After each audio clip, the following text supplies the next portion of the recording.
Суфиян ас-Саури айтады, мені қабыл болатын дұғам болғанында, но дұған қабыл деп айтылса маған, елі қабыл болатын дұғамды білгенімде, оны мен патшаға жасайтын болатын едім деді. Неге?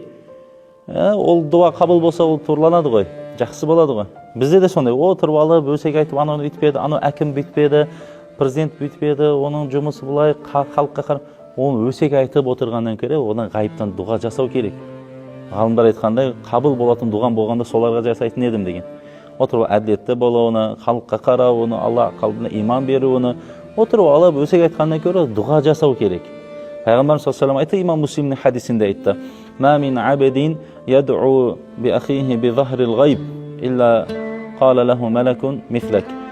Егер бір адам, ол адам жоқ кезінде, бір бауырына мұсылман болған адамға жоқ кезінде арттан дұға жасайтын болса ғайыптан, бір періштені жібереді, Алла тағала саған да болсын, сондай болсын, саған да сондай болсын, саған да Алла одан жақсыны берсін деп періште дұға жасайды деді.